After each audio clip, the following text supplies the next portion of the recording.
to another session of Essential Treasures 24/7, the Oil Cafe. And I just want to share with you a testimony that I recently had, an experience I had with using the essential oils. And I'm not going to try to make this a long, drawn out thing. So hopefully I can just get directly to the point in a way that it can really impact your life and help you figure out other ways that you can use the essential oils that come with Young Living. So anyway, I first would like to say that I was really coming out of a pity situation. You know what I'm saying? I don't know if you ever get these nasty, I call them these nasty little boils or whatever that come from underneath your arm. Well, if you are of African American descent, you can probably identify with it. They usually come after you have shaved your armpits. And this is a very important thing to keep note of. I know a lot of times we are so concerned with how we look, and we just don't really feel feminine unless we do certain things that our society really requires us to do. But oftentimes we don't ask ourselves how those certain things might potentially lead to dangerous situations. The most significant one for women of color and women in general is breast cancer. And I remember a while back asking myself questions such as, why is it that women are so much more likely to get breast cancer than men? And after doing some study, you can check out some books by like Jordan Rubin on The Great Physician. And there are all sorts of other resources and different studies that have been done. But there are certain things that women do that by and large men don't do, that puts us at greater risk of getting breast cancer. And one such thing that we do that men do not do is we shave under our armpits. This is a particular interest to those of people of color, because I don't know necessarily about people of a different nationality, but I can speak about those who are in my own. And we have a tendency to have hair that curls under our arm, and so it grows back into our skin, and thereby you develop what is called a follicular cyst. And a follicular cyst basically develops because what it's trying to do is contain the infection. And so as a result of that, you get this nasty looking bump that appears under your arm, and then it grows and then it festers until it becomes this ooey gooey bulb of nastiness when it's finally ready to be released.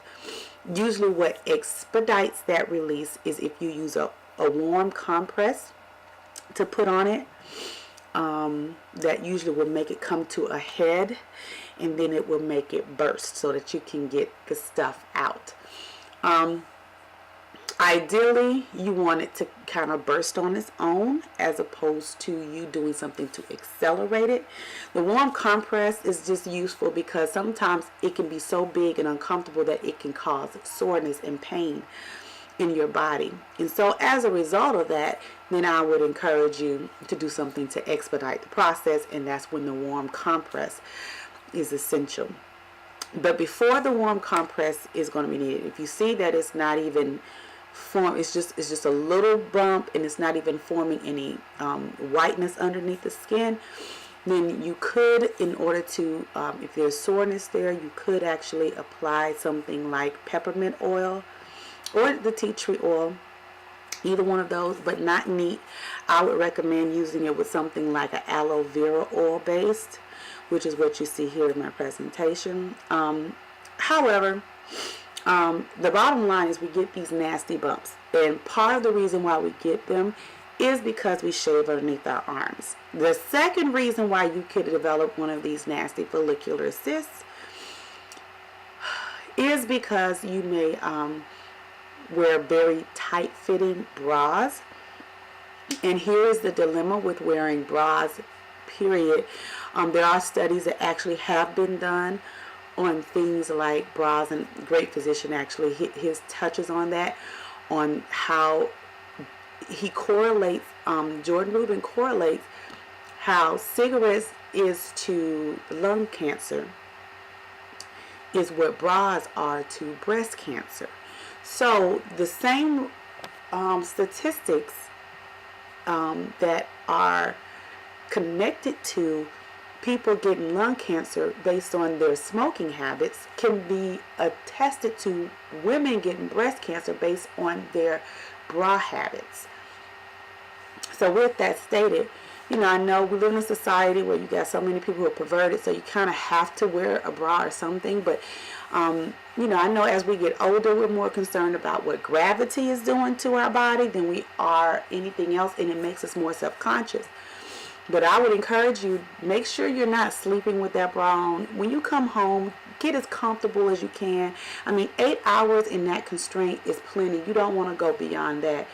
And whenever you're not going anywhere where you have to be really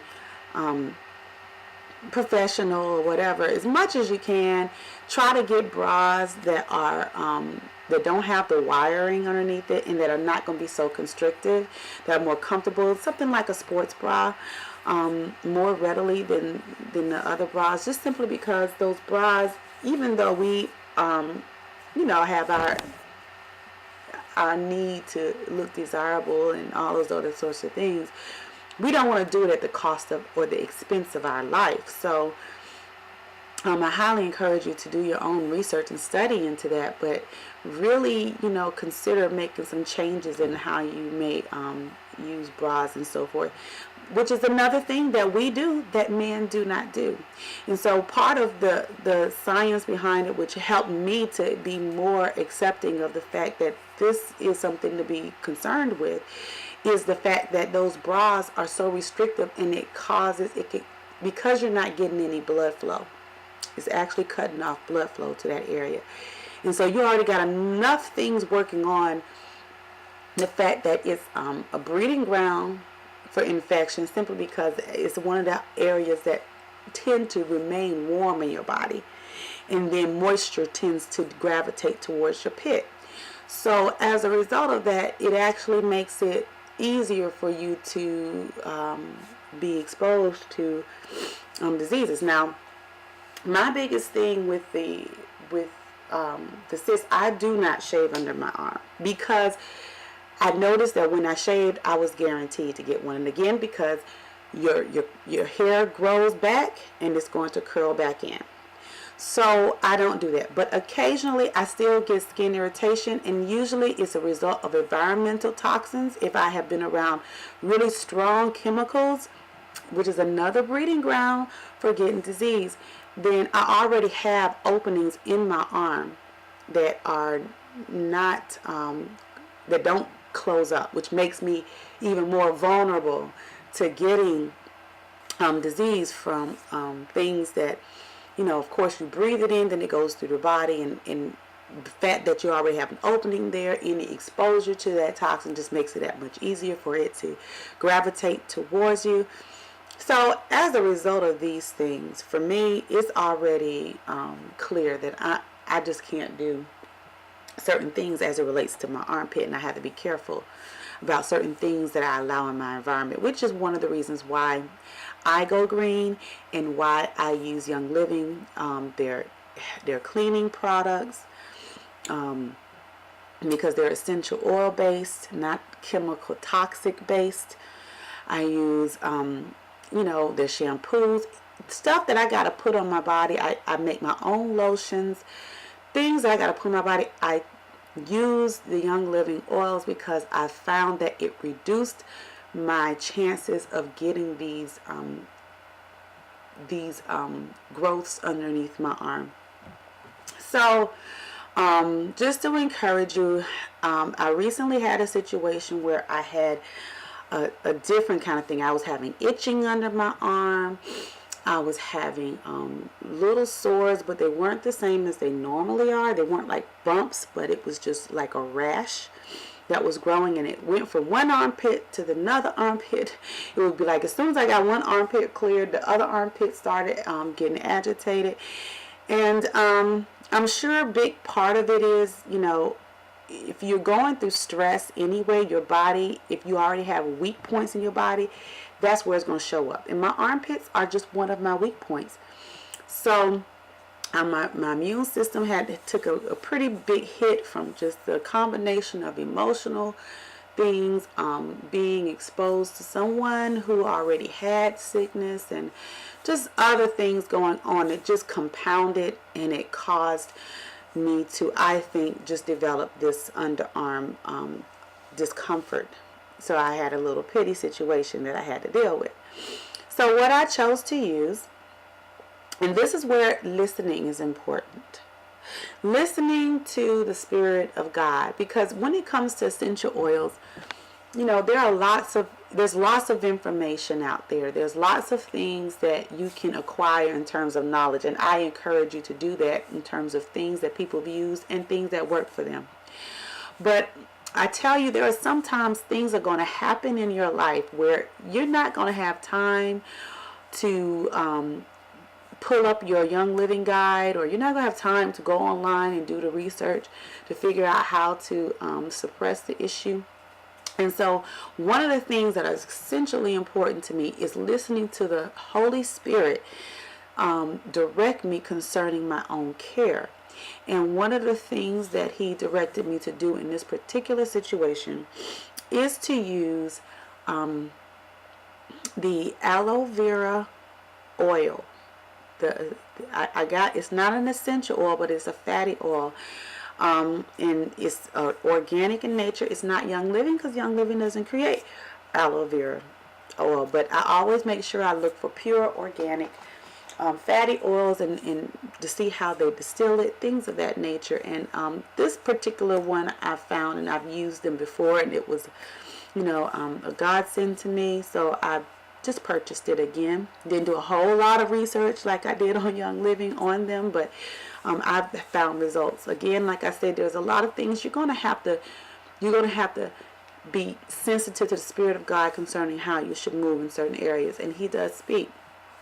So I've been using a Q-tip, and I've dipped my Q-tip into my aloe vera oil, carrier oil, and then I would put a drop of my Melaleuca Quinquenervia, which is basically a tea tree oil.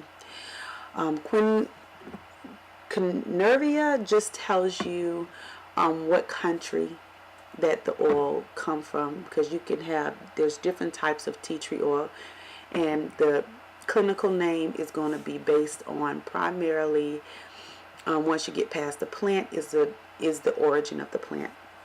So I just put that on the Q-tip with the aloe vera, and I would use that in lieu of my natural deodorant salt that I normally use. And the reason why I use that in lieu of it is because deodorant salt is an excellent substitute for your chemical oils. And that brings me to the third thing that you want to look out for to help prevent breast cancer, is the fact that if you're a woman and you're shaving on your arm, your pores are open. Another way that you're making yourself susceptible to getting cancer or bumps or any sort of skin bacteria is by using a lot of these chemically based deodorants and antiperspirants. Listen to me, I know it's uncomfortable and unattractive as it may be to see wet spots underneath your arm. Let me tell you something. Your body's largest organ for removing toxins from your body is your skin. And so you don't want to stop perspiring, because what you're actually doing is you're telling your body to keep in toxins, and you're not giving it a release to leave. So it's not a matter of getting rid of the wetness. The goal is to get rid of the odor, and the odor is attracted to the bacteria. If you use deodorant, salt-based deodorants, it's going to actually absorb and help to kill the bacteria and it will still allow your body to have its natural release of toxins that your body needs to have. You need to perspire. You don't want to keep your body from releasing those toxins. I believe a big part, I have done no research on this part, so this is all me. But I can imagine that a huge part of people who have issues with skin cancer and they're relating it to these lotions that they're using is that a lot of these lotions not only keeps the sun from getting in, but they probably clog your pores and keep the toxins from coming out. So if you're using these things, these sun blockers, or these different tanning lotions and all these different things that the purpose of them is to cause some specific effects in your body, that you are also doing something that's preventing your body from throwing off any toxins from the chemicals in the products themselves, as well as toxins that you're constantly being bombarded with just as a result of the chemicals that are in our environment.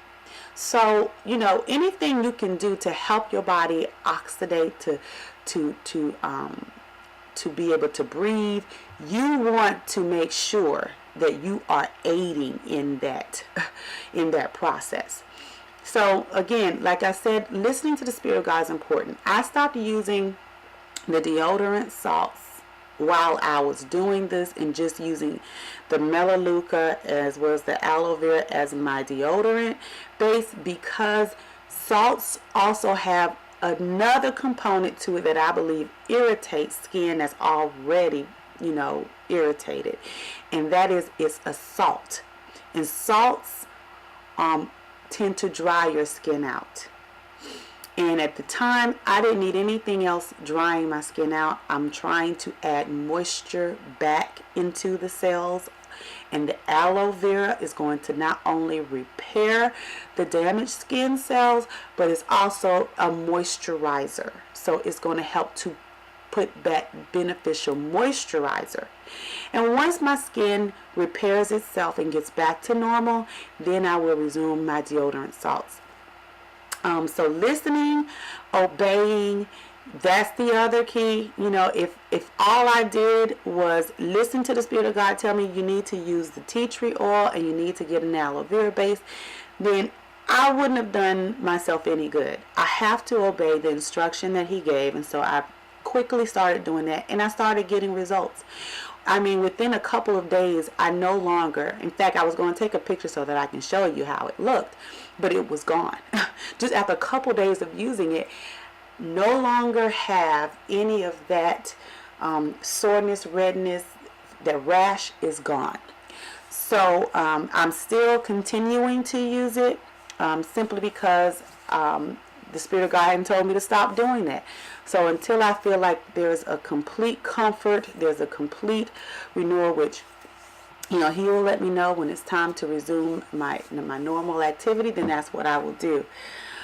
And then you reap the benefits, which is exactly what happened in my case. I actually reaped the benefits of having the my skin repaired, brought back to normal, and not having to use any harsh chemicals or anything that could have negative counter effects to what I was trying to accomplish. So, I would just say to you, this kind of information everyone's not providing, but only at Essential Treasures 24/7.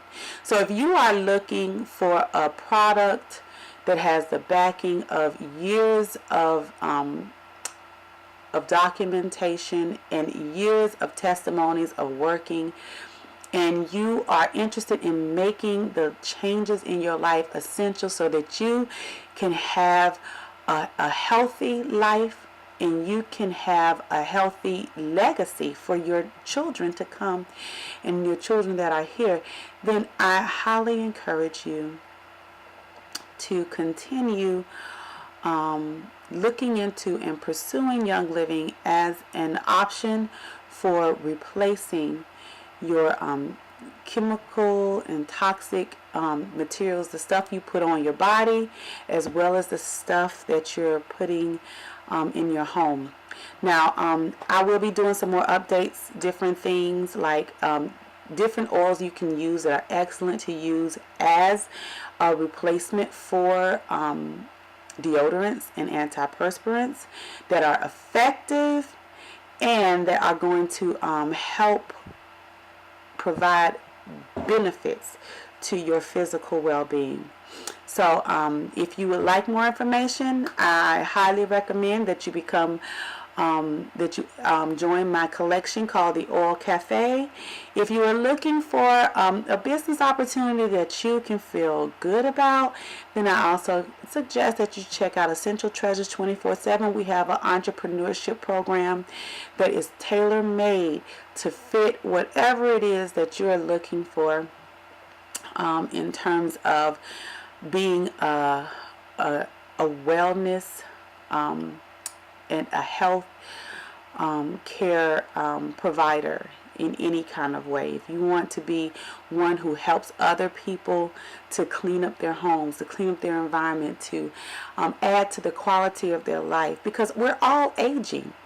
And although we're living longer than we've lived in years past, we have to remember that our quality of life is not the same as it was. More and more people are having problems with memory. More and more people are having problems with sciatica and having disabilities that causes them to have problems with their hips and mobility and just so many other ways that we are being, the quality of our life is being hindered, that essential oils can make a difference and an impact in our lives. So I highly encourage you to do your own research. As always, I welcome you to thoroughly check out my website, from recipes to specific ailments and issues. I share whatever the Lord shares with me, whatever works for me, whatever. I make my life an open book for others so that they who are going through issues like this can find a way out. So if it's something that you think that you might be interested in, it's free to follow me on Essential Treasures 24/7 and to just be kept abreast of all of the new videos and all the new articles that I share with you. And I don't just share with you things about essential oils. I share with you things about life, things about reading your labels, things you need to know about the food that you eat, things you need to know about the stuff that they're putting in our food, and why you don't want to do substantially equivalent GMO products, and you want to stick with the natural food, the untainted, untampered with seed in the ground, and the stuff that's not chemically compounded. So sorry, I tried to keep it short, but unfortunately it's just so much that I needed to share with you. But I hope that it was beneficial to you, and I pray that it has blessed you. So may Yehovah bless you and keep you. May he make his face to shine upon you and to grant you his shalom. So until next time, have a blessed and healthy day. May you prosper, and may your spirit prosper even as your soul prospers. Hallelujah.